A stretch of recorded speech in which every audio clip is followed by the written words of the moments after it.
RMGs. The odds are over 3 to 1 you're wearing some right now. The odds are also high that your ready-made garments were manufactured in a country where workers get no compensation if they're injured at work.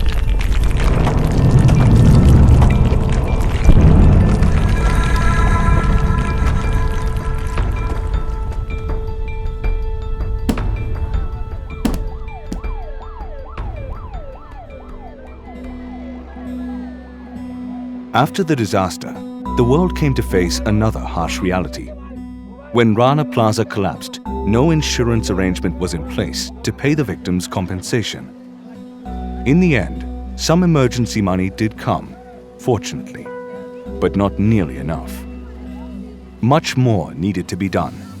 With the ILO playing a central role, government officials met with garment industry representatives, both local and international, and with trade unions and NGOs.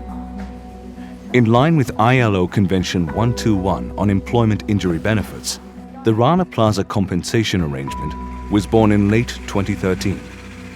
Somehow, around $30 million had to be raised. 2 years on, it's become clear just how difficult it is to obtain such an amount after an industrial accident. Today, only 34% of the global workforce is protected by mandatory social insurance for accidents on the job.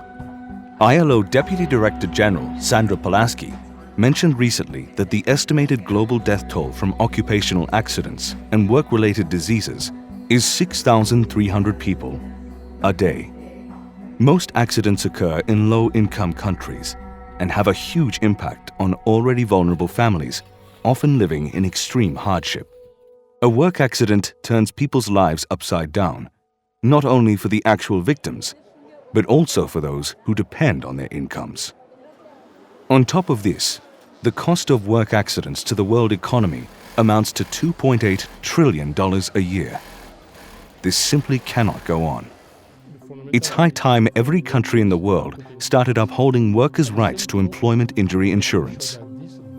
Deputy Director General Gilbert Hongbo insisted on this at the first anniversary of the Rana Plaza disaster, because the fact remains that no matter how careful we are, accidents can and do happen.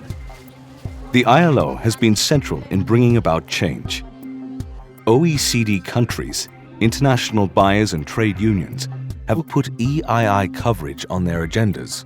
Multinationals and buyers fear for their reputation if found selling goods made by workers at risk. Consumers are also increasingly keen on wearing ethical clothes. All this is a start, but the push needs to continue until every worker has the social security they're entitled to.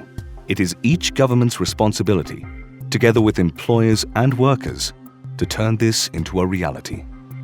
Experience in other countries shows that if all employers chip in just 1% or so of total wages toward a national insurance fund, they should get peace of mind. If an accident does happen, EII will take care of all medical needs and rehabilitation. Victims will get compensation, and the company, no matter how big or small, will avoid possible legal action or bankruptcy. What's more, worker productivity, investor confidence, and labor relations will all improve. Rana Plaza left a legacy. It is our duty to make sure it's not just one of horror, but also one of honor. Every worker out there has a fundamental right to social protection at work. Let's give it to them.